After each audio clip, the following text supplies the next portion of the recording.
George is just down here. Probably can't see him, catching up on some sleep because he had a disturbed night last night. Yeah, As did we. Like his ear is on the table. He's not really asleep. He's just kind of staring at us. Do you want your ear when back? is it going to end? Do you want your ear back, George? It's just plucked on the tail. So 3 nights ago, we were asleep when our alarm started going off. This guy. It's our Fire Angel carbon monoxide alarm. And it went off first around 3 a.m. or 3:30, I can't remember. Yeah. You leapt out of bed and turned Opened off some windows and turned off the stove and just did the things that you're supposed to do. And the alarm pretty much stopped instantly, didn't it? Yeah, I think it only beeped maybe 12 times that time. Then, quickly checked the gas stove just in case, like something had been left burning or something. Because I generally had a sense of like, oh God, right? That's the one alarm you really don't want going off. The fire alarm as well. but you don't want any alarm going off. Yeah, no alarms. It was quite jump up and run. Yeah, this is what it sounds like. Yeah. So it's quite effective at waking you up, especially when, it's sort of hearish. My head is sort of hearish, Because we've learnt that it has to go at head heights, which means that in the bedroom it goes at my head height and approximately maybe 14 inches away. So there's no sleeping through this thing. Which is good. Yeah, which is good. I'm not really sure how I got vertical, but I think basically it was just like, run. But the thing is that it only rang for a few seconds. And that was weird. Like if it was a dangerous level, from the instructions that I've read, if I've read them correctly, and they are a little bit ambiguous in places, but it really should kind of ring until you've really cleared the place out. Like if you've got the sort of concentrations where these things are supposed to ring for danger, then you should have to sort of open it up and let air go for a while before this thing goes out. And it was like seconds, maybe 2. Eventually we went back to sleep, only to be woken up by the same thing happening at 5 a.m. Yeah. But this is now, all ignition sources are totally dead. It can't be the gas because the gas had been turned off at the bottle anyway. And it can't be the stove because the stove had been dead since 3 a.m. There was no ash inside the boat. We put our ash outside the boat. Again, the diesel is obviously not running. The Eberspacher's been turned off at that point for, I think, a day. So again, though, we just cleared the boat out and then did some 5 a.m. Googling as to what to do. And we thought maybe this was faulty because the one at the front didn't go off. And we were like, do we have any of the symptoms, which can be feeling dizzy, having a headache, nausea, any form of like major drowsiness or anything. And we had drowsiness because it was 5 a.m. Yeah, which is one of the problems with it, right? It's like what are your symptoms? Are you drowsy? Well, yeah. You just woken me up. Yeah. So Michael read the instructions and learned there was a way to like reset these. Yeah, well, actually, to put it into a test mode. In the test mode, this yellow light blinks about once a second, and normally these units sample the air only relatively rarely. Like there's a light that goes off and they just sample, and then 10, 20 seconds later or whenever the light goes off again, it does another quick sample. When it's in test mode, it samples more or less continuously, and what you're supposed to do is light like a joss stick or some incense or something like that that's a carbon monoxide source, and hold it right near the vents, and that's supposed to help you determine that it is actually measuring carbon monoxide. In the test mode, it samples more often. It's not any more sensitive or anything, but just during the time that it's running, it's like it should get a little chirp if it detects any carbon monoxide. And I thought, well, at the very least, it'll run for 3 minutes. We'll have sort of, a definite check as to whether or not there's anything. One will be up near the fire, one will be back here. And it didn't go off or anything. And 3 minutes later, the test reset. So now the unit's kind of back in operational mode. And we've killed everything. There's no source of ignition. There's no reason to believe that there's any gas. We've got no symptoms that we can tell. Yeah. At this point, we didn't know who to call or what to sort of do. It wasn't something where you would think about calling 999. There's no life-threatening emergency. Yeah. So it was daytime by then. We were up and we just waited to see if it went off again, and it didn't go off all day. And then the following night, it didn't go off all night. So we were like, oh, maybe that test mode thing that cycling through fixed it, and it was faulty and just sort of, some kind of anomaly, annoyed or something. And it could have been like something from outside, but I'd gone outside to check that there's nobody else running any diesel. There was no smell of wood smoke or anything. There's no nearby houses. We were in the middle of nowhere. We're in the middle of nowhere. So there's no sort of external source. There's no internal source. So we felt like we were safe. And then we went a full day. We got the wood-burning stove running again. We didn't go off, Didn't go off during the whole day. We used the gas oven. We used the gas oven. So we've got more sources of ignition. We used the Ever's backup. That are actually running during the day. You'd expect that if there was going to be more carbon monoxide, that it would happen during the day, but it didn't. The next night came and went, no problem. So then last night, 10 o'clock, I'm already asleep, and this thing just starts beeping again. And all I really did was move the items near it, which was my phone, the lithium-ion battery that we use to charge the phone, like a little power pack, a stuffed animal, all things, and that was basically it. And I opened one of the small portals. The unit had beeped 3 times, I think, and maybe it made it to 6 before it shut off. No, it was really quick. It was really quick. So again, it's like, man, maybe it's the faulty thing. So then at this stage, we thought, like, it's still weird that it's happening in the bedroom and not out in the main area. So we're like, well, maybe the actual unit is faulty. So because they just pop off the wall, let's swap them over and put the one that had been going off, or had gone off 3 times on 3 separate occasions at the front, and then move the one at the front that hadn't gone off yet into the bedroom, and then we'd know if it was the detector or whether there was actually some source of carbon monoxide. Yeah, because it could be 2 things, right? It could be that the one in the front that's not going off is the faulty one, and this one is alarming correctly, which would be bad.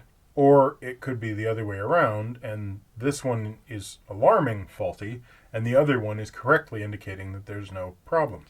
So we did that, and then we went back to sleep. Yeah, and then 2 hours later, right, pretty much on the money, midnight, it's just beep. In the bedroom. Yeah. So the one that we'd moved. So now they've both gone off when they've been in the bedroom. Yeah. This is where I am curious about it, and we still don't have a real way of testing this. I had put my phone, the battery, etc., back in that location, which is a little bit slightly confined, and we sort of had the same experiment going, but different unit. So 2 hours later, when it goes again, it's like, okay, we really must have some sort of a problem. So, and because we had the whole night to go back to sleep, we weren't very comfortable about doing that. We have an LPG sniffer. That never went off, so the odds of it being gas was already extremely low. The fire was the main potential source, so when the first alarm went off that evening, I went up and turned the fire off completely, clamped everything down. You see, the fire is the first potential source, but the alarm is in the bedroom, and the alarm next to the fire isn't going off, so... Right, so then it's like, okay, now we've got something really weird happening. And it's not something you can ignore, even though we kind of knew between us that it wasn't one of the 3 main sources, because we'd eliminated them. You can't just think, oh, well, we'll just go back to sleep, because it's the silent killer, isn't it? Yeah, it's the one thing where going back to sleep is exactly what you don't want to do. Yeah, we didn't know what to do, and so we thought about phoning 999, but it just seemed ridiculous because it wasn't emergency. So, bit of Googling, found some brochures from related to boating safety and everything, and ultimately found the National Gas Emergency Hotline. Basically, we called that. Somebody immediately answers the phone and is like, "What sort of gas emergency do you have?" They asked me for the postal code and everything. And then they asked us about the sources of ignitions on the boat. I should say they did ask whether or not it opened the windows. Was anybody having any medical symptoms or anything? Okay, so let's go through this. Then they said, what are the sources of ignition? And I told them about the LPG canisters, and I told them about the diesel engine, etc., and the state of all of these things, and the solid fuel stove. She said that based on everything that we were talking about, she'd contact the gas manufacturer, which in our case is Calor, and she gave me a secondary contact number to call related to the stove. So that ends up me being pushed over to somebody who's representing Calor, and the person on Calor asks, a whole bunch of questions and things, so I end up repeating pretty much everything twice. And saying, we don't think it's the gas. we really don't think it's the gas. But Calor, as I understand it, it has something to do with the fact that it's part of the fee that you pay when you buy the bottle. Some portion goes towards this, and they've got what he called a duty of service to actually make sure that the gas system is safe. So they had a technician call me back on my phone, which meant that I sat here using Joe's phone to call the other line, the one related to the stove, and that was an answering machine that says call back Monday to Friday. It says call back Monday to Friday, but it also said turn off the sources of ignition, open all the windows, ventilate the room, get anybody out of any of the areas. If there's anyone with any medical issues, call 999. If nobody has any symptoms, essentially what they said is turn off the stove, do not reignite the stove until you've had someone inspect it, or you have found what the problem is, which we never did.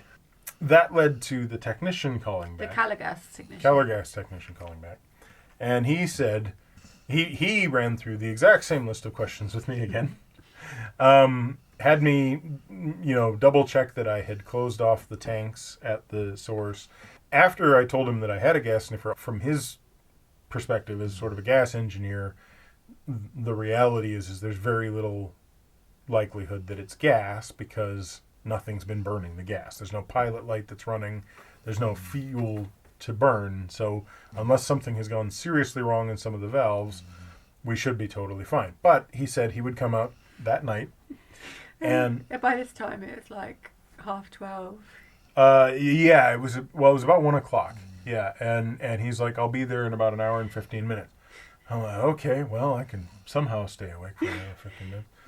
At 2:15, I see some little lights up on the bridge, and there's a guy waving a flashlight at me. So the on-call technician comes up and jumps onto the front of the boat and fires up his quite, I don't know, sort of Ghostbustery looking contraption that beeps a lot and is his LPG scanner. And he goes and very thoroughly checks the entire area around the gas canisters. He turns on the gas canisters and checks around the valve necks and everything. He turns on the actual thing that goes to the stove. At one point he comes in and takes a look at the stove. But basically he's like, there's absolutely nothing in terms of LPG. We're perfectly fine. He says the gas system is just fine. He comes inside and he has a little lapel-mounted carbon monoxide detector, and basically he runs around the boat with me. And it's more sensitive, apparently, than these ones. Like, he was saying that will detect it when it's at 1. Yeah, these sample and start alarming at, I think, on the low end it's 20 parts per million. They alarm continuously at 50 parts per million. 50 parts per million is the point at which you're getting into like medically dangerous. But his is a more active alarm, and it'll sample like continuously as he's sort of moving around with it, and it'll alert at pretty much anything above, I think he said 5 parts per million, but it'll show 1 part per million. And this is a very small amount of carbon monoxide. And he walked around with it and put it near pretty much everything. He put it near the multi-fuel stove. He put it near all of the gas appliances. We had it in the back where our bedroom is, where the alarm was going off. He held it right over the batteries. He held it right over everything, and he never detected the slightest bit of carbon monoxide. So he was quite mystified. He suggested that he's been to call out similar in houses, and it's turned out to be a deodorant aerosol or a hairspray aerosol, but we don't have any aerosols on board. Yeah. Your basic forms of carbon monoxide production are inefficient combustion, when you've got something burning and there isn't sufficient oxygen. That's the reason why you're supposed to sweep your chimney and everything. The inefficient combustion option wasn't really there. The next most likely ones are aerosols and things that already contain carbon monoxide, and then you get to electrical arcing, certain kinds of biological processes and decomposition processes will put out carbon monoxide. Some types of fermentation will put out carbon monoxide. Carbon monoxide is like a very short-lived gas. Like, it's long enough lived to make you short-lived, but it's not a gas that is like particularly stable in the environment. It relatively quickly combines with free radicals and becomes carbon dioxide. Like, it just doesn't want to stick around very much. So it's not something that like is normally going to achieve kind of dangerous levels, except for if there's fuel. That's why it's the killer that it is when it comes to combustion, like with gas and fuel, because there's continuous fuel supply. There's more stuff to turn into carbon monoxide. So at this point, we have no idea what caused our alarm to go off. The top contender is these battery packs that were right by the alarm. But we can't remember if it was there the first night the alarm went off. Like, it possibly was, because we quite often have it there, but... Yeah, no idea. Yeah. For the next couple of days, we're going to move those batteries somewhere else. Yeah, because we need to sleep. Yeah, we need to sleep. So if Hopefully it just doesn't go off. Yeah, if it happens and the battery's not there, then that eliminates the That's battery. diagnostic of the batteries. If it doesn't happen, and we get a couple of days without it or anything, I think what I might do at some point is basically get a big mason jar, put one of these things inside of it, put the battery inside of it, close the top, and see whether or not it goes off. But doesn't the battery need to be charging? Oh yeah, put the phone in there too. Yeah. So unless anyone's got any other ideas of what it could be, because at the moment it's a mystery, and it's kind of, even though we're reassured that it's such a small amount that we feel quite safe, it's still a bit unsettling to... It is. I mean, that there is a small source of carbon monoxide. Yeah, it is. I mean, if it's small and local to the device, nearby it, that's not a risk. If it's kind of cascading around us and it's building up to the kind of concentration that this thing would realize as being a problem, and that's within the sort of air bubble of us, it's also not really much of a risk. It's like if it's building up in a contained space to that level, that it's really a risk. And I guess we're also reassured that the alarm wakes us up. The alarm wakes us up. And I guess we'll just sleep with the porthole window open. I mean, we do have plenty of ventilation in the boat. Yeah, there's... Without an actual fuel supply to continue turning into carbon monoxide, there's no real danger. Yes, so the odds are very, very good that we don't have a problem with the solid fuel stove. We don't have a problem with gas. We might have a flatulent dog. So I guess the main reason for making this video is, one, to say, has anyone got any idea what it might be? But two, to say what you do when it goes off. Ventilate as much as you can. Open all the windows, open all the doors, open everything to get air through as quick as you can. Turn off all sources of ignition. If anybody is showing any form of the symptoms of mainly drowsiness, nausea, headache, call 999. Like, get them off the boat and call 999. Call the hotline. While we're just talking about carbon monoxide, we actually made a video. It's like one of the first videos we did, because we put our carbon monoxide detectors in the wrong place, and a couple of people pointed it out to us, so we did a bit more research and realised they were in the wrong place. So I'll link it below. You might want to have a look at that video about where you should actually put your carbon monoxide detectors. So yeah, and if you've got any ideas of what might be setting off our alarms, let us know. With the understanding that neither of us wears deodorant, and this is not hairspray. I really say, neither of us wears deodorant. Neither of us wears aerosol deodorant.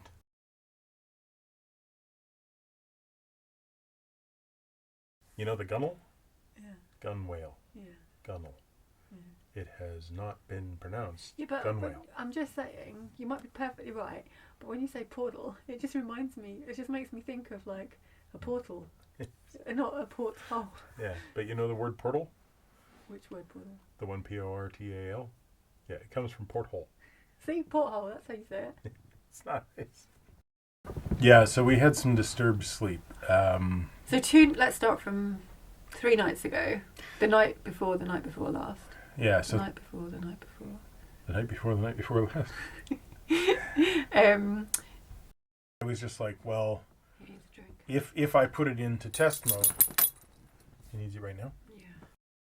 Okay, so we're going to call that a quick George-related technical difficulty. Wait till he stops eating that biscuit. Monoxide, I didn't have any, thing to actually burn.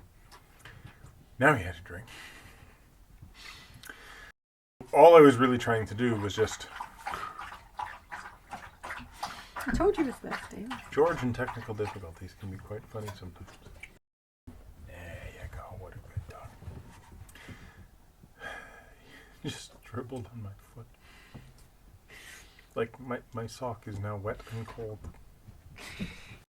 You'll have to come back up. Okay. George. Not that way. No, George. Not this way. Come here. Okay, fine. I'll help you butt up. Okay. There you are.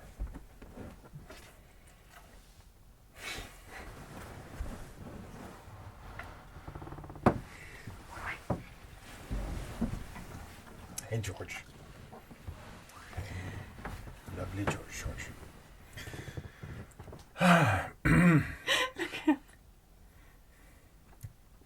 He's holding court. Surprisingly chipper and alert for that time of the morning, but I guess he always works overnight. George, down. Silly dog. You probably don't have a canary in your coal mine, but if you've got a canary,